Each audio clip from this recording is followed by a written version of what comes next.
ఆస్తులు సృష్టించడం అంటారు. ఏం సృష్టించారు అధ్యక్ష ఒక్కటి చెప్పు. కాళేశ్వరం.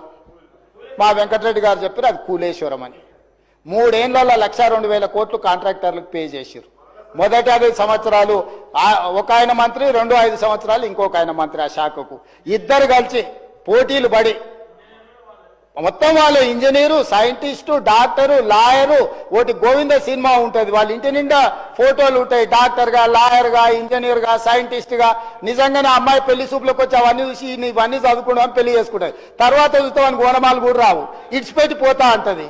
ఇంకా పెద్దలందరూ కూర్చొని పంచాయతీ తెస్తారు. అట్లా కాదురా నాయన, పెళ్లి అయితే ఎట్లో గట్లా సంసారం చేయి, ఇట్లా కాదు కుదరదు, వాడికి ఫోటోలు దిగ పిచ్చి ఉన్నది, ఇవన్నీ పిచ్చి పనులు చేస్తుంటాడు, కాకపోతే మనిషి మంచోడే అని.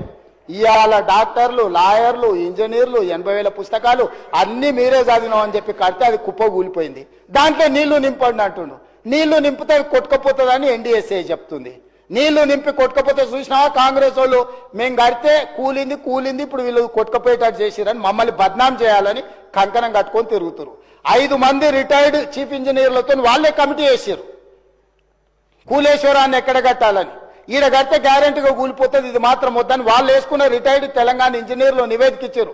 తుమ్మిడేటి దగ్గరనే కట్టండి, తర్వాత ప్రత్యామ్నాయాల కింద ఒకవేళ మీరు మేడిగడ్డ దగ్గర కట్టిరంటే ఇది కుప్ప కూలుతుందని వాళ్ళు తెలంగాణ వచ్చిన తర్వాత విజ్ఞత కలిగిన తెలంగాణ రిటైర్డ్ చీఫ్ ఇంజనీర్లు 5 మందితో వాళ్ళు కమిటీ వేస్తే కమిటీ స్పష్టమైన నివేదిక ఇచ్చింది అధ్యక్ష అక్కడ కట్టొద్దని.